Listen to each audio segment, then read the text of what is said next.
like the haircut. I just spent the last 10 minutes smashing my hair down so it doesn't look COVID-y. I told you that story about getting a haircut, right? I asked somebody, I said, hey, look, I need my haircut. And they said, you need to go with this guy's name. Charles, he's up here at England's. And I said, okay, great, I'll go. Cuts my hair, and afterwards he puts that gook in it. He said, oh, what do you think? And I said, well, it looks good. I just wish I hadn't put the gook in. He said, oh, okay. Then I come back, it's time for another haircut. And he says, so what are we going to do? And I said, well, this haircut again, this time don't put the gook in it. And just before I was about to get up, he put that gook in it real quick. I said, I'm going to go one more time. If he puts a gook in my hair, I'm not going back. So I go back this third time, and we sat down, and he goes, so what are we going to do today? I said, listen to me. And I tell you every time, don't put that gook in my hair. This time, do not put the gook in my hair. And he goes like this, hand to God. He goes, Scott, this is not about you. And I was like, that guy's he's gonna cut my hair till one of us dies. Unless he dies, unless I die, he'll be cutting my hair. What do they put in that hot chicken? God, I don't know, man. It's awesome. I'm Scott Rouse. I'm a body language expert and analyst, and I train law enforcement in the military in interrogation and body language. And I created the True Crime Workshop with Greg Hartley. Mark? Thanks, Scott. I'm Mark Bowden. I'm an expert in human behavior and body language. I help people all over the world to stand out, win trust, and gain credibility every time they communicate, including some of the leaders of the G7. Chase. Thank you. I'm Chase Hughes. I'm a behavioral expert, did 20 years in the U.S. military, published a #1 best-selling book on behavior profiling, influence, and persuasion, and I teach those things to the government and the public at large. Greg? Chase. I'm Greg Hartley. I'm a former Army interrogator, interrogation instructor, resistance to interrogation instructor. I've written 10 books on body language and behavior and created this course with Scott, the True Crime Workshop. I spend most of my time in corporate America and on Wall Street. All right. Well, today we're going to talk about Amber Heard. She's married to Johnny Depp, and apparently they're getting divorced. Now, the argument is, and they're both doing depositions about this, there's a lot of violence going on, a lot of domestic violence in their home. And that's what she's being questioned about in the videos we're going to look at. We're going to look at 3 short clips of her deposition as we go through this. Now, keep in mind, as we go through this, we don't care if she's telling the truth or not. We're not on one side or the other. We're not on, we hope she's telling the truth. We don't care. If we're not over here, we say, well, I hope she's lying. We don't really care. We're just telling you what we see. That's all we're doing here. We're telling you what we see. So, not advocating. Not advocating. Yeah. Exactly. So that's what we're going to be doing. Anybody got anything they want to add? Yeah, I think this divorce is over. I think there's been a defamation suit, libel suit, a lot of other things, but this has been going on for a while. It's kind of a circus if you go look at it. All right, great. Now, before we get started, go ahead and subscribe. Like everyone else, we're trying to build our subscription numbers. So get a chance, go down there to the bottom where Mark is, right there to his, not on the Chase side, but on the other side, and hit that little, no, the other side. There you go. Right there is the subscribe button. So click that and subscribe, become a subscriber, and you'll know when we have something come out, which is every Thursday. So, all right, you guys ready? Ready. Do it. Okay, here we go. May 22nd, 2016. Did you ever commit an act of domestic violence against Johnny Depp? Calls for a legal conclusion and irrelevant, but go ahead. Do you understand what I'm asking you? No. No? Yes, I understand what you're asking me. And prior to May 21, 2016, or May 22, 2016, is it your testimony that you never committed any act of what would be considered domestic violence against Mr. Depp? Calls for a legal conclusion and irrelevant to these proceedings.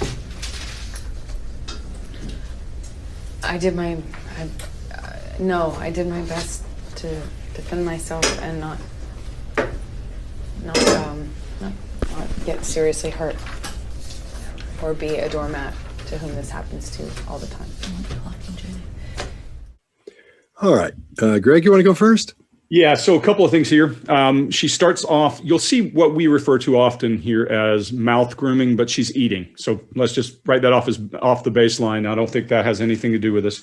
She starts off with an eye lock and her chin up, and she has kind of pursed lips. She's not really happy with this. She deep swallows at the May 22nd date because she knows something's coming up. And you can see there's some fight or flight there. But then she goes out of her way not to get too wound up.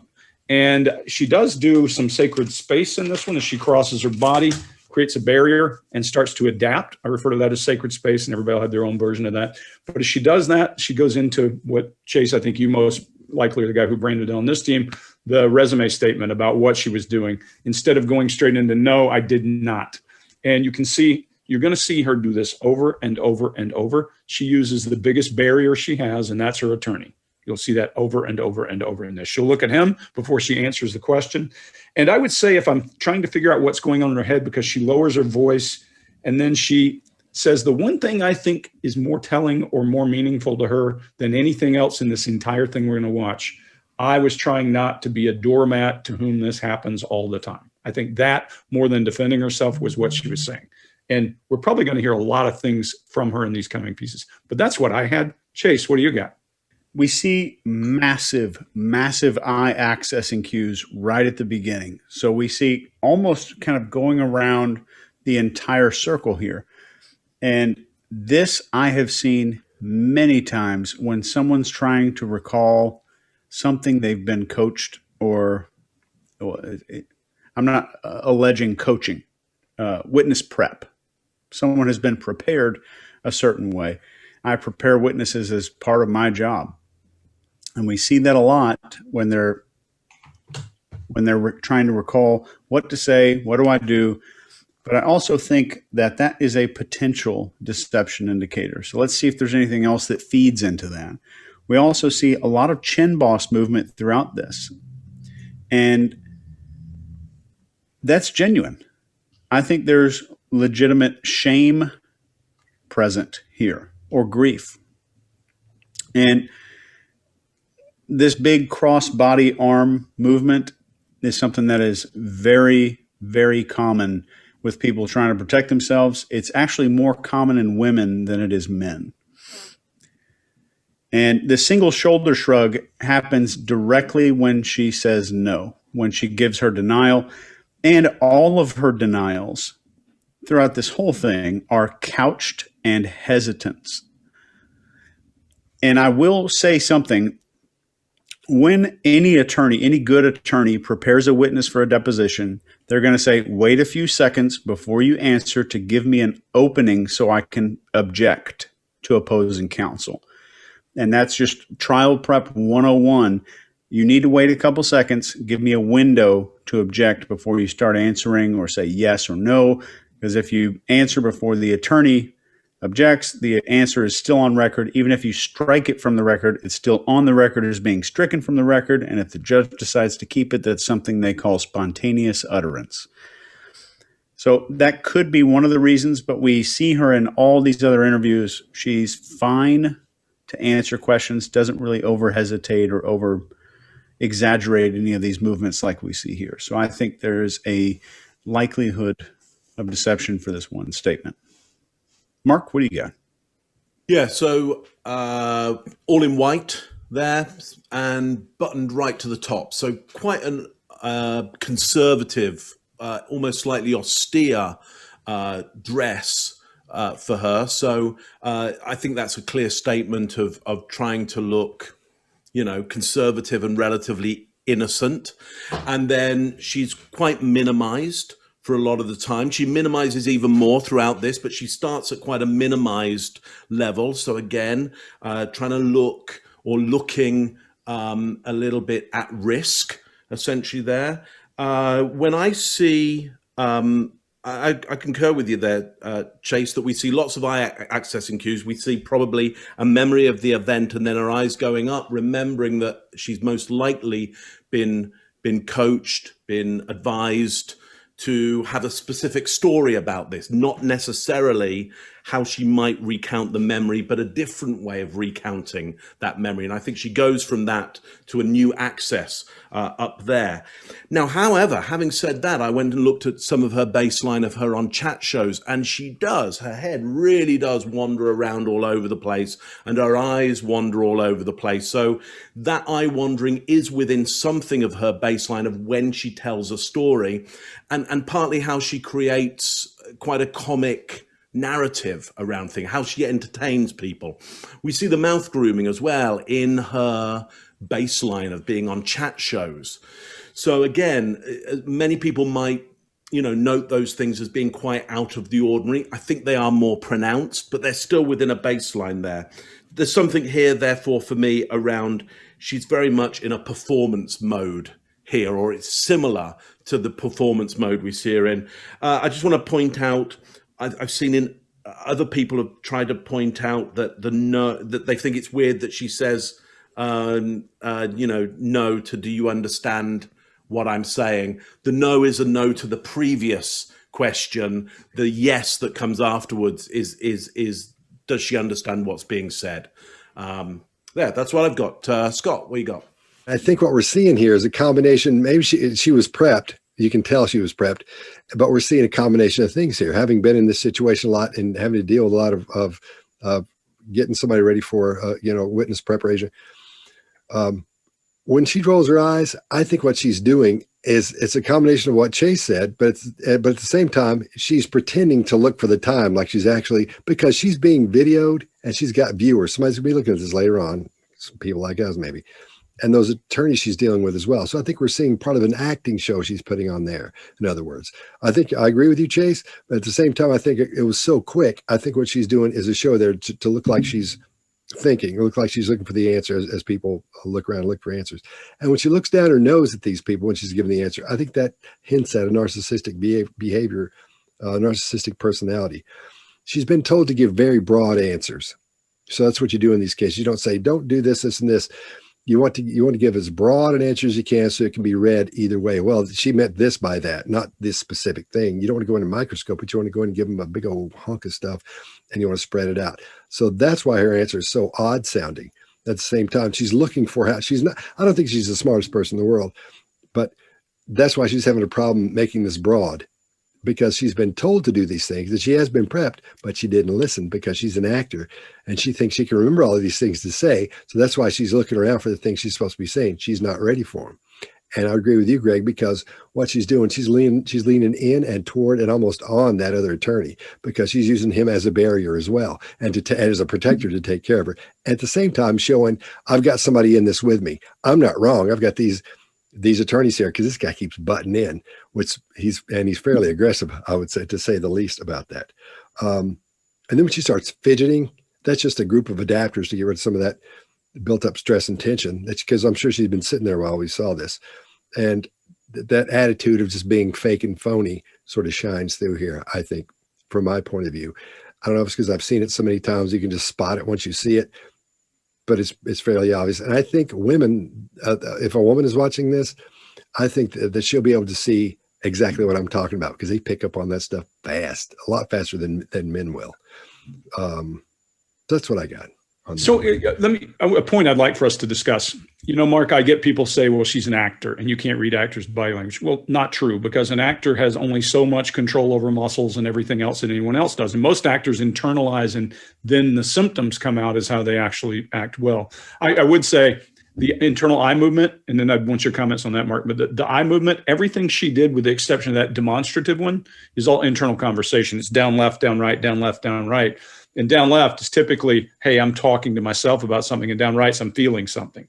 And those two things, I always say there are not many absolutes in body language, but when you get somebody down here, it's all internal, and that they're not accessing something they've recalled, except for through a lens, if that makes sense to you. So what do you think, Mark? I mean, you've coached actors forever. So the thing you got to remember about actors and what the public tend to do around actors is to say, well, they're actors, so they'll be like this. Well, there's many types of different actors and qualities of actors, and some actors are really good and some actors are really bad. I mean, just because you get the name actor doesn't mean you're any good at it. So you have to look at how good they are at being able to sustain a believable performance for a certain amount of time and under pressure. And so I think what we get here is the pressure does show through. There are some performance elements here. There's some very true elements going on, and they're mixed up with a whole bunch of pressure as well. So I think that's why we get quite a chaotic succession of different gestures and adapters and all kinds of things, mouth grooming and eye accessing going on all at the same time, is that it's just a bit chaotic and uncontrolled at times. Thanks. Okay. May 22nd, 2016.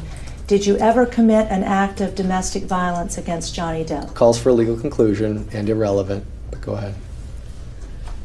Do you understand what I'm asking you? No. No? Yes, I understand what you're asking me. And prior to May 21, 2016, or May 22, 2016, is it your testimony that you never committed any act of what would be considered domestic violence against Mr. Depp? Calls for legal conclusion and irrelevant to these proceedings. I did my best to defend myself and not get seriously hurt or be a doormat to whom this happens to all the time. All right, let's move to the next one.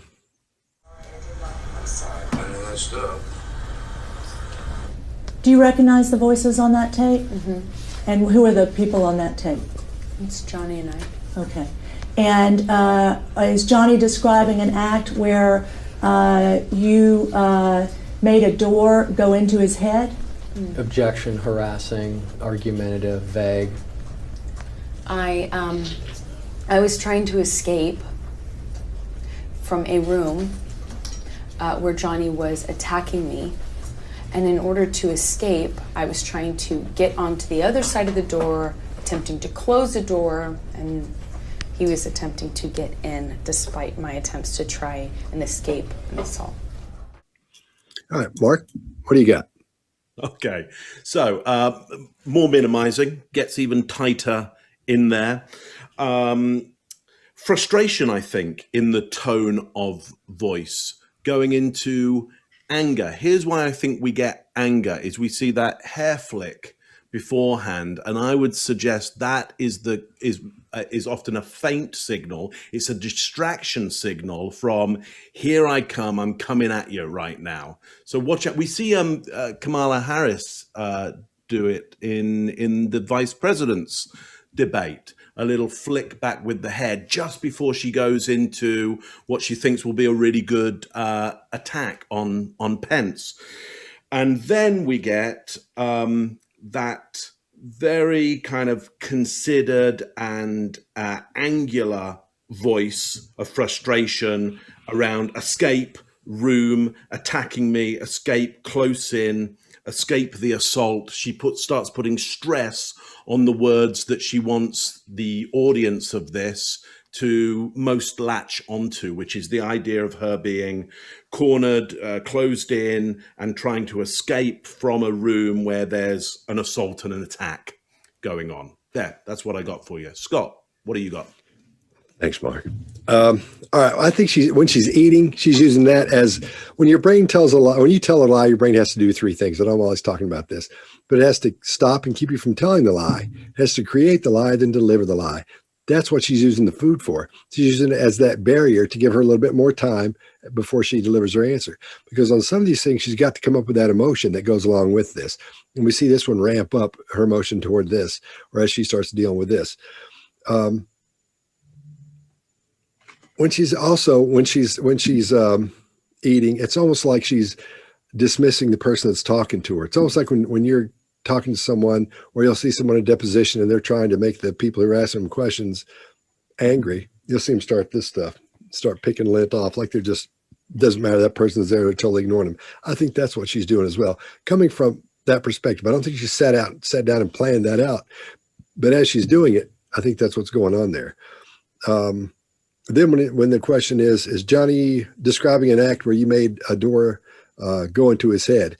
And she says, or she says, she doesn't say, she says, because she knows the answer. She's getting ready to give it, but that guy stops her. Her attorney stops her because he needs her to give her a broad answer. Instead of saying, yeah, she's got to give a broader answer so she can deliver a whole bunch of information that can be construed as other things that have been said.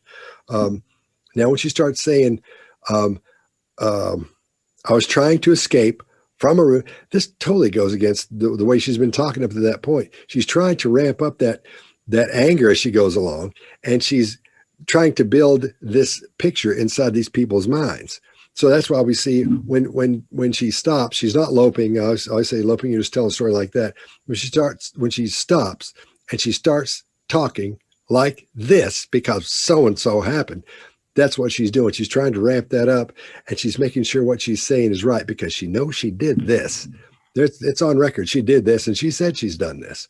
So they're trying to get, so she's got to say it, why she did it. She's trying to make her rationalization of this valid for whoever's watching, for the viewer and for the attorneys as well. Now, at first, her arms are in her lap. They're down here. Then they start getting, the illustrators start coming out, and they start getting bigger and bigger as she starts to build this picture for these people, because she's got to put this picture in their mind. So when they go off and talk about it, or when they're thinking about it, they're going to remember what happened. Seeing him at the, whatever was going on at the time, whatever picture she's building, they've got to have that picture in their head. That's what she's got to get across at this point.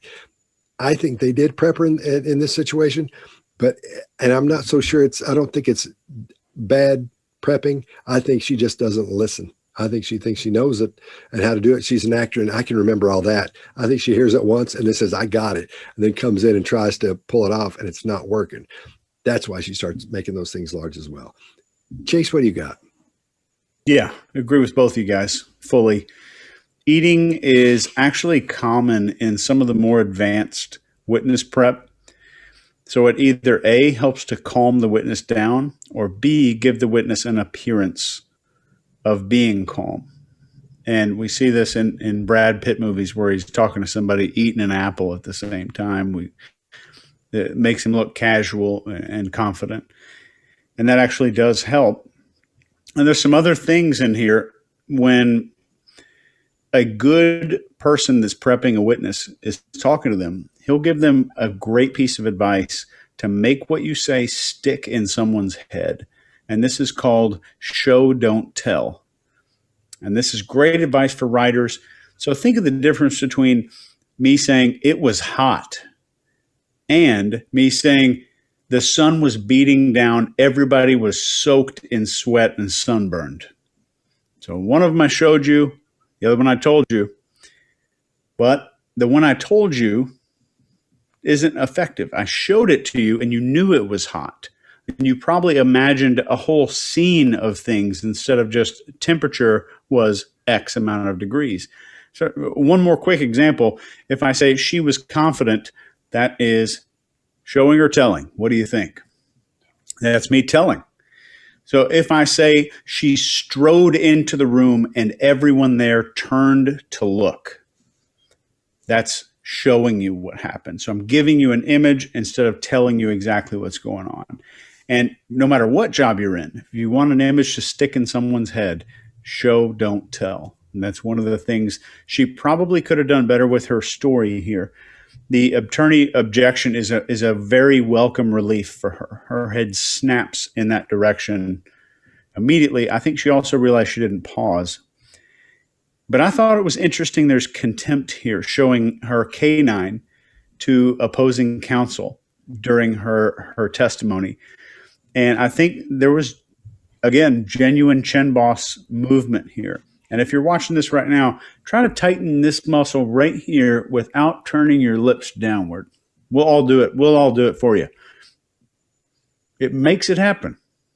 It makes your lips kind of turn down. But when it's natural, you don't see the lips start to move downward. So I think there's a lot of natural grief or shame involved in this question here. Long answer. Greg. Thanks, Chase. Yeah, so I'm going to echo some of what you said and point out some other things. Number one, her musculature, and every person is different, in her forehead means her grief muscle looks different than it does when I pronounce that way. Hers is a very small, 2 little lines versus her request for approval when I'm saying, you believe me, don't you? And I have all those wrinkles in my forehead. Her request for approval is 2 solid lines. Her grief muscle is 2 small, short little lines. And that jumps off the plate when the questioner says, did you cause a door to hit him in the head? Bing, grief muscle pops. It just shows. When you go back and watch this, you'll see. That's number one. Number two, these 3 videos are fantastic because we get a baseline of her just answering a question and showing a little grief in the first one, of her telling a story in the second one. And then in the third one, we're going to see some emotion around her indignation and that kind of thing. So you can get a baseline from her and look for what's normal and what's different. She goes out of her way to use her hands, and it's almost awkward. Scott, your point about cadence of speech, you can't overstate it here. It isn't normal. She's going, and then I went to. Wait until you see her next time when she's talking about something and why. Here, she's trying to tell a story. And one thing I always think about stories, Scott, you pointed it out before, is the gun, not a gun. There's not the to the room she's getting assaulted in, to the assault, or to the door. She said it happened in a room. There was an assault. And she swallows the word. You call it fading facts. I call it swallowing words. At the end, when she says assault, I had to crank up the volume to hear what she was saying. When someone's assaulted, there's emotion associated. No emotion in this thing. It was storytelling. To me, I don't trust it. I would be all over this person in an interrogation room because I wouldn't believe what they're saying.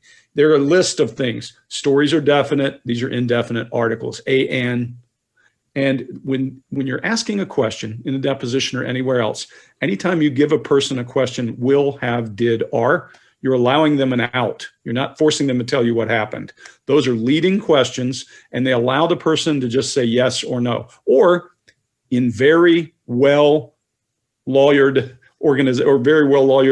presentation, she's being told you don't have to answer exactly what she asked you. So yes, that gives her time to do a diatribe and to tell her story.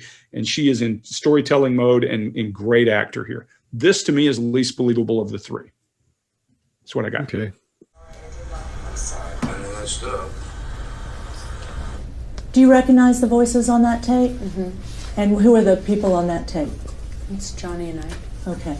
And is Johnny describing an act where you made a door go into his head? Objection, harassing, argumentative, vague. I was trying to escape from a room where Johnny was attacking me.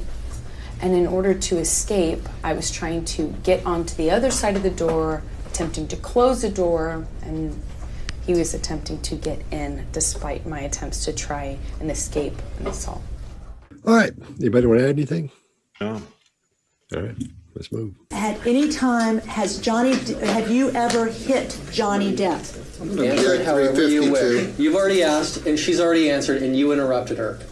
Ms. Hurd, have you ever hit Johnny Depp prior to today? Objection, vaguest of times. Hey, everyone on this side of the room, please.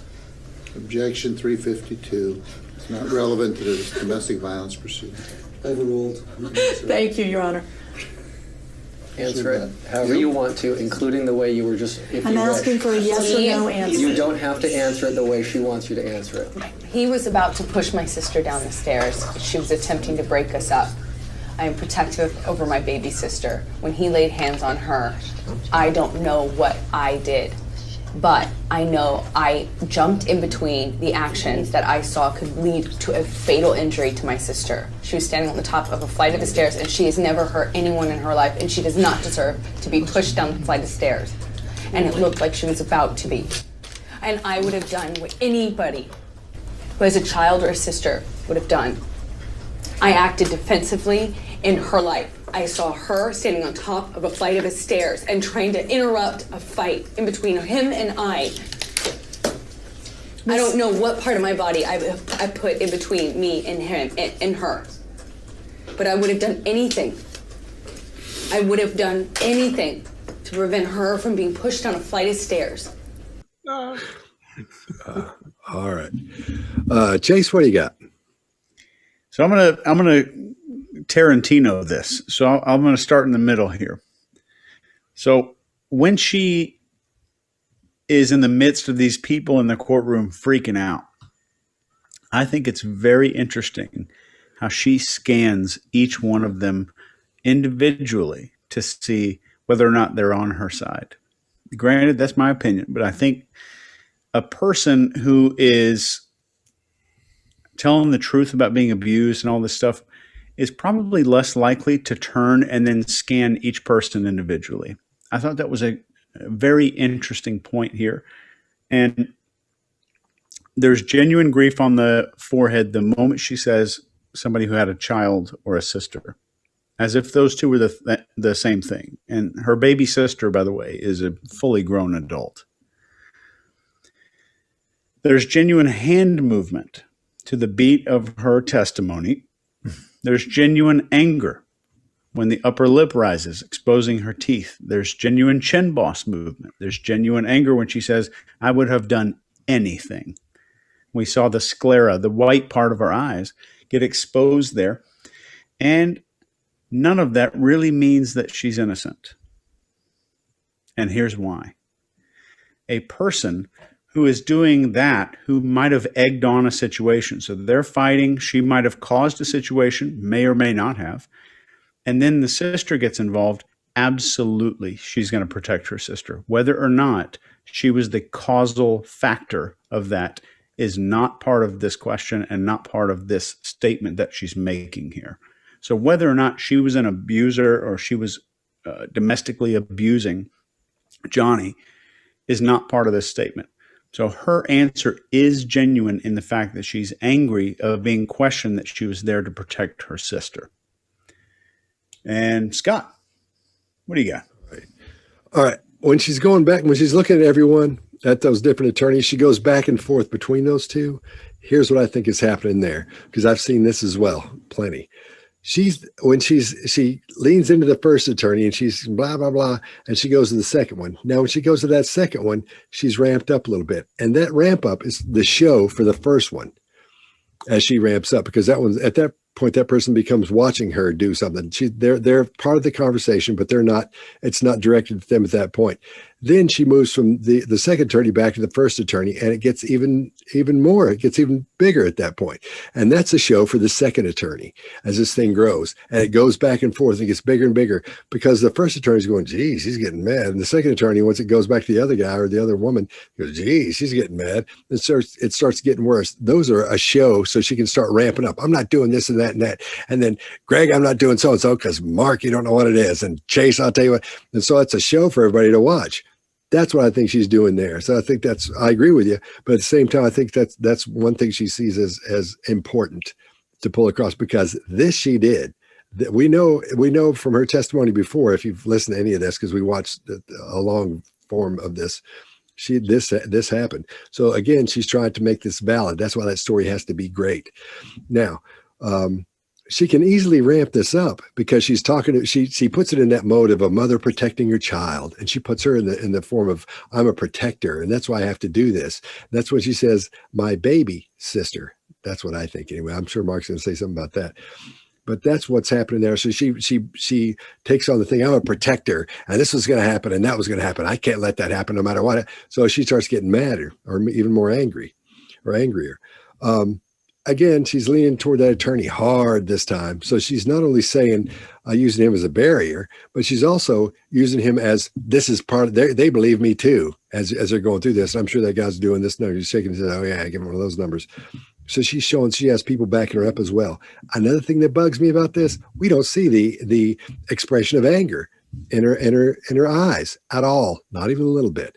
She doesn't even do a good fake anger. When somebody is being angry, or they're trying to pretend they're angry, you'll see them squint their eyes and go, I'll tell you what I want to do, so and so. That you see that, we've all seen that across the table. Somebody going, oh, you think so? Well, if you think, but when you see this, their eyes squinted like this, that's no big deal, because you're not seeing anything in here. Then you'll see those eyes come together like that, and they're still squinting. Don't worry about it. Not a big thing. But they squint, and you see those eyes, and you can see the whites of their eyes while they're trying to squint. That's anger. That's when they're going to swing at you. Just ask me. So that's when they're going to come across the table at you. So what you're looking for in anger, we don't see here. Not even a little bit of that. She's acting. She's acting, and I'm sure she's not a famous actor. Maybe she is famous. Is she pretty famous? Okay. Oh, yeah, she's pretty famous. Yeah. Okay. Well, I wouldn't think she was a very Zombieland actor. Okay. You're But right. so she's as she goes through this process, as she ramps up, in other words, Mark, I guess you would say she's summoning her anger, because she's not really angered. There's none there. She's worried about herself and she wants to look good in this. That's the only thing that bothers her. But we're not seeing any classic anger expression at all. Not even a little bit. We see her trying to. That's why we see some things that people will call, micro expressions, as she goes through and shows her teeth and opens her mouth too wide and starts leaning in and doing those things. But I don't think she's mad here. I think she's feigned this. This is fake, and I don't think she's got anything. Greg, what do you got? Yeah, I think what you're seeing is indignation rather than anger, right? How dare you ask me this question? And she's prepared for that question. You see, her body language is demonstrating what she's saying, much more believable than the last session, because her illustrators are making the point. She starts almost to pound. More interesting, now I'm going to be you, Chase, and be Tarantino. I'll go back to the beginning. Is she's sitting loading for this question. She does the disappearing lips thing. I think you call it that, Scott, what I call lip grip. Her lips compress, her eyelids flutter as they're asking a question. Then she launches at them almost like, okay, you ask for it. And then she starts down this path, and I see indignation. I see bam, bam, bam, bam. Regardless, let me also say motivation to the way a person behaves can be very different to what happened. To your point, Scott, or to your point, Chase, just because it may be something she caused, I don't know that, or it may just simply be the way she remembers it. Remember, I've interrogated many people who've been in a firefight or those kinds of things, and they can't remember the firefight because that's recorded in a different brain. That's recording in your limbic thought system. And now you're recalling it with your thinking brain, and your story is going to be all kinds of shadowy and messy. Happens a lot of times to people who are traumatized. You can't get real facts. You get what they felt when they finally do get to it, and lots of animation. Never mind, everybody that I've read and everything I see about this relationship looks like it might have been pretty tumultuous. So it might have been a normal thing for them to go this way. When she goes into the thing about protecting her sister, you see that request for approval. That's the only place you see it. When she's demonstrative, she never denies hitting Johnny Depp in this thing, which is an interesting piece. She simply rationalizes it. And when she gets to her points of rationalization, that request for approval, bam, pops up right there every time. When she hits the story about, I was looking out for my sister, I was in fear for her life, those requests for approval come up. So I think it's indignation at the story and her having to defend herself. And I think her story is well thought out and well prepared, even if she can't remember what happened exactly. And I would honestly tell you, I think she might remember that he was about to push her sister down the stairs, whether it's true or not. That's what she's working on, is memory from whatever altercation they had. And Scott, you're right. There's tape where they said, did this happen? Did that happen? Did you punch him? Yes. Did you slam the door in his head? Yes. Those kinds of things come up in the tapes. So the thing here is to look for what she's after with this story. She could have simply said no, or I didn't, but she gives this long drawn out thing because she is defending her actions. This is a story of defense. Mark. Yeah, so let me talk about that defensive actions and that look of approval. Why would you need that look of approval on the idea of my baby sister? It's more about my baby, rather than even the baby sister. The idea of a mother protecting a child is an approved way for a female, generally, to be violent, to be aggressive, to be thoroughly aggressive. Most societies, when there's a story of a mother protecting their child, all bets are off around how you can perform and what is socially normal around violence levels. Here's a great example. I know because Chase loves me to give you a bit of Roman history. Boadicea or Boudica, as some people would say, the leader of the Iceni tribe in Britain, the leader of the Britons at the time. There was a Roman that came in and did something very bad to her daughter. Well, what she decided to do was go all the way to London and kill everybody. I mean, just everybody because of that. And Boadicea is a national hero. When you look at the image of Britannia, when you see Margaret Thatcher in a tank, basically you were showing the mother scorned, the mother's aggression, the mother bear. And I think that's the image that she's trying to get there, is that anything aggressive or violent that I may have done at that point, there's a good reason for it. It should be approved because I was a mother protecting my child at that point. What else do we see in this situation? I think it's really interesting that when there's that kind of argument going on, badinage between the different lawyers, she's pretty calm in the center of that. She's pretty calm. And I think because she's waiting for her moment, she's going, okay, you're going to do some stuff. I've got a big piece coming up. I'm just going to stay calm before I do my bit. We see this really nice fast flow of language at the start. And I would say that's a kind of a fast lope for me, as Scott might say. But then it gets very, very halting as she gets into, I don't know what I did, but I know I jumped in between the action I saw that could lead to a fatal accident. And then this emotion ramps up. Now, there are some of the indicators of anger there, but Scott's right. There aren't all the indicators of anger there.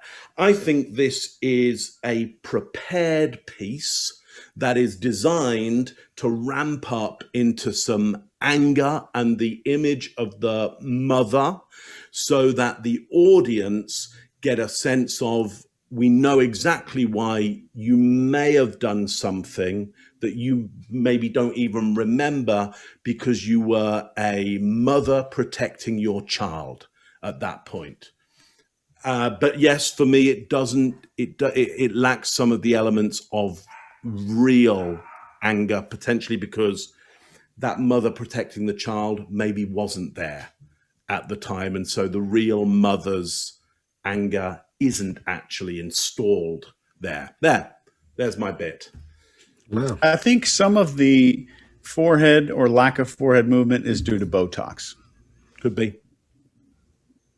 After 3 or 4 months of having Botox, the muscles start to come back, and they come back in little pieces. So some of that could be coming back.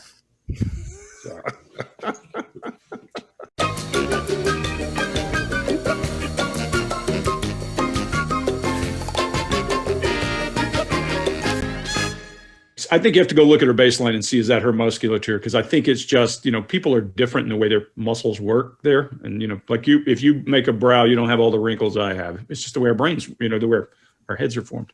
So yeah, the thing that is interesting when she said, I thought this might happen, it looked like it was about to happen. Her eyelids flutter like crazy. The rate goes off the charts at that point. That's where I think, maybe not. Maybe that's the excuse for whatever went on between. And who knows what happened in this house? There's allegations they were throwing beer bottles or full bottles of vodka and pots and pans and all kinds of stuff at each other. Yeah. Listen, if I was hanging out with Johnny Depp, I would expect to be throwing beer bottles. I would have arrived going, Johnny, when do we start throwing the beer bottles, mate? Because let's have this one. Let's go large.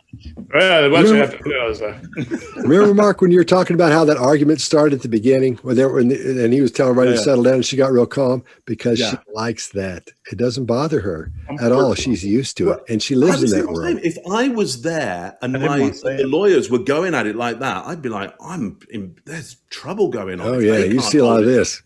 What's going to happen to me? And she's just this calm eye of the storm. She understands that. She understands that world, and she likes it, I think, because she's so calm during that. It's just that just was bells and whistles for me, saying, wow, I can see exactly what's going on. That says a lot about a person. When things start going on, the less they say, the better off you usually are. And she didn't get up in it. She didn't start looking around a lot. She didn't do anything. She didn't get worked up, didn't get tense. She just sort of relaxed some. Remember on Downton Abbey, where that woman was, and I've talked about this before, was having a baby and she was starting to bleed out. Something had gone wrong. And there's the guy that was there that worked for him, and he was taking care of her. And the woman said, why aren't you nervous? And he said, because I've seen so much blood before, it actually makes me calm. So I think maybe she's grown up in that atmosphere of all that stress and a lot of hollering stuff. So when she hears that, it makes her relax. She feels at home in that. That's why she's in a relationship where something fires off or something jumps off, she can get right in there with it and act the way she's been raised to act. That's my opinion. I don't know. I don't know that girl. I've never even really heard of her before. But yeah, I agree. That's what I think. The more duress people are accustomed to, the more comfortable they get. And those kind of people usually use the word fine when things go crazy, because they're like, yep, go right ahead. Yeah. Yeah. I think she's conflict dependent. Ah. Sure. At any time, have you ever hit Johnny Depp? Answer it however you wish. 352. You've already asked, and she's already answered, and you interrupted her. Ms. Heard, have you ever hit Johnny Depp prior to today? Objection, vaguest of times. Everyone on this side of the room, please. Objection 352. It's not relevant to the domestic violence proceeding. Overruled. Thank you, Your Honor. Answer it however you want to, including the way you were just, if I'm you asking wish. for a yes or no answer. You don't have to answer it the way she wants you to answer it. He was about to push my sister down the stairs. She was attempting to break us up. I am protective over my baby sister. When he laid hands on her, I don't know what I did, but I know I jumped in between the actions that I saw could lead to a fatal injury to my sister. She was standing on the top of a flight of stairs, and she has never hurt anyone in her life, and she does not deserve to be pushed down the flight of stairs. And it looked like she was about to be. And I would have done what anybody who has a child or a sister would have done. I acted defensively in her life. I saw her standing on top of a flight of stairs and trying to interrupt a fight in between him and I. I don't know what part of my body I put in between me and him and her. But I would have done anything. I would have done anything to prevent her from being pushed down a flight of stairs. So what we want you to do, if you like what we're doing, subscribe. Just hit that little button below, and where it says YouTube and it's red down there near Mark, hit that and subscribe to our channel. Thanks. All right.